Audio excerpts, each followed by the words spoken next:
4 minute টিকে শেষ হয়ে যাচ্ছে, এটা তো আসলে খুবই মানে আমাদের জন্যই ভালো, মানে দেশের মানুষ ফুটবলকে সমর্থন করছে। আমি আশা করি আজকে বাংলাদেশ জিতবে। 2-0 গোলে আমরা দাদারকে হারিয়ে আমরা ওদেরকে দাদার পরোটা হাতে ধরিয়ে দিব। বাংলাদেশ ভারত ম্যাচ, এই যে টান উত্তেজনা, বাড়তি উত্তেজনা, এটাকে ঘিরে কি ভাবছেন? এই ম্যাচকে ঘিরে কি ভাবছেন? ম্যাচকে ঘিরে অবশ্যই আমরা জয়ের প্রত্যাশা করি এবং কি আমরা চাই এই ম্যাচের মাধ্যমে বাংলাদেশ যে পরপর কয়েকটি ম্যাচ শেষ মোমেন্টে গোল খেয়ে বাংলাদেশ হেরেছে বা ড্র করেছে, সেই খরাটা কাটিয়ে উঠুক এবং কি পরের বছর থেকে একটি নতুন উন্মোদনা নিয়ে নতুন বছরটা শুরু করুক, আমরা এটাই চাই। ফুটবলের এই যে পূর্ণ জাগরণ, এটাকে কিভাবে দেখছেন? একটা সময় আমরা দেখতে আসতাম মাঠে 500 জন মানে দর্শক থাকতো, কোনো সাংবাদিক থেকে শুরু করে কোনো মিডিয়া কভারেজ কিছু পেতাম আমরা। আজ আমরা আপনাদের পাচ্ছি, মিডিয়া কভারেজ পাচ্ছি, এতগুলো দর্শক পাচ্ছি, 4 মিনিট টিকে শেষ হয়ে যাচ্ছে, এটা তো আসলে খুবই মানে আমাদের জন্যই ভালো, মানে দেশের মানুষ ফুটবলকে সমর্থন করছে। আমি আশা করি আজকে বাংলাদেশ জিতবে, সেই আশা নিয়ে আজকে খেলা দেখতে এসেছি। বিশেষ করে বাংলাদেশে যে প্রবাসী ফুটবলারদের যে একটা মানে কি বলবো এটাকে মানে কামব্যাক শুরু হয়েছে, আমি আশা করি হামজা, সমিতের দেখা দেখি আরও বাংলাদেশের যারা বহির্বিশ্বে আছে, আমি সবাইকে আহ্বান জানাই সবাই যেন বাংলাদেশে এসে বাংলাদেশের ফুটবলকে এগিয়ে নিয়ে যাওয়ার জন্য একটা অগ্রণী ভূমিকা পালন করে। এই জন্য সমিত, হামজা এবং সমিত সহ আরও যারা আছে সবাইকে শুভেচ্ছা জানাই। পাশাপাশি যারা বহির্বিশ্বে আছে সবাইকে ওয়েলকাম, আসেন বাংলাদেশকে ফুটবলকে এগিয়ে নিয়ে যান, বাংলাদেশের নাম সারা বিশ্বে ছড়িয়ে দেন।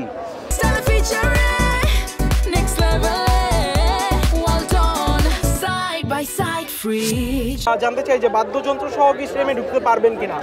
হ্যাঁ, বাদ্য সহ আমরা ঢুকতে পারবো। রেড অ্যান্ড গ্রিন আর্মির এটা বাফু ফেডারেশন থেকে এটা অনুমোদন আছে।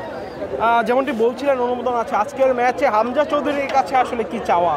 হামজা চৌধুরীর কাছে আজকে আমাদের আবারও একটা গোল চাওয়ার, যা আবারও আগের মতো যেমন একটা বাইসাইকেল গোল দিয়েছিল, আমরাও চাই নতুন একটা আবারও একটা এই ম্যাচে আবার যেন অন্যরকম একটা গোল করে। আজকের ম্যাচে হামজা, জামাল ভুঁইয়া আসলে তাদের কাছে কি এক্সপেকটেশন আছে? হামজা আবারও একটি গোল করুক। আপনারা জানেনই যে বর্তমান বাংলাদেশ টিম পুরো মানে আমাদের যারা ফরেন বা আমাদের অরিজিন প্লেয়ার আছে তাদের উপরে নির্ভর করে, আমাদের মানে দেশীয় প্লেয়ারদের তেমন কোনো অ্যাক্টিভিটিস আমরা দেখতে পাই না। তো আমরা চাই যে তারা আসলে ভালো খেলুক এবং তারা স্কোর করুক। এর আগে বাংলাদেশ একটা ফ্রেন্ডলি ম্যাচ খেলছিল নেপালের সাথে, তো সেই ম্যাচে যদিও ড্র হয়েছে, হয়তো সিরিয়াস ছিল না, কিন্তু বাংলাদেশ আর ইন্ডিয়ার যে এই ম্যাচ, এটা আসলে এত মানুষ, এত জনসমাগম, আমরা অনেক বেশি এক্সপেক্ট করতেছি এই ম্যাচ দিয়ে, কারণ হচ্ছে ইন্ডিয়ার সাথে ম্যাচটা। তো অবশ্যই এটা একটু দারুণ অনুভূতি এবং এক্সপেকটেশনটাও অন্য লেভেলের আর কি। আজকে খেলাটা অধিক উৎসাহী আমরা, আজকে ইনশাল্লাহ ভালো কিছু হবে এই প্রত্যাশা নিয়ে আমরা খেলা দেখতে আসছি এবং অনেক উৎসব মুখর দেখতেছি, আমাদের খুব ভালো লাগতেছে আজকের এই পরিবেশ দেখে। আজকে আশাবাদী যে আমরা 2-0 গোলে আমরা দাদারকে হারিয়ে আমরা ওদেরকে দাদার পরোটা হাতে ধরিয়ে দিব, আর আনলিমিটেড তরকারি ইনশাল্লাহ আমরা আজকে ভিক্টরি হবো 2-0 ইনশাল্লাহ। এবং হামজা এবং Samit, I hope that they will be স্কোরের।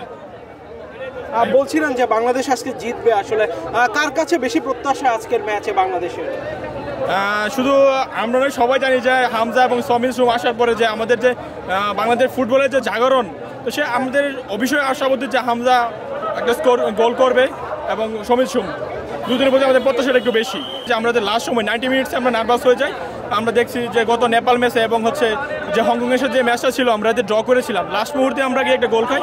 সো অবশ্যই আমাদের ডিফেন্স লাইনের প্রতি আমাদের খুব লক্ষ্য রাখতে হবে যে আমাদের 90 মিনিটসে আমাদেরকে প্রত্যেকটা সেকেন্ড আমাদের কাউন্ট করতে হবে, শেষ মিনিট অবধি।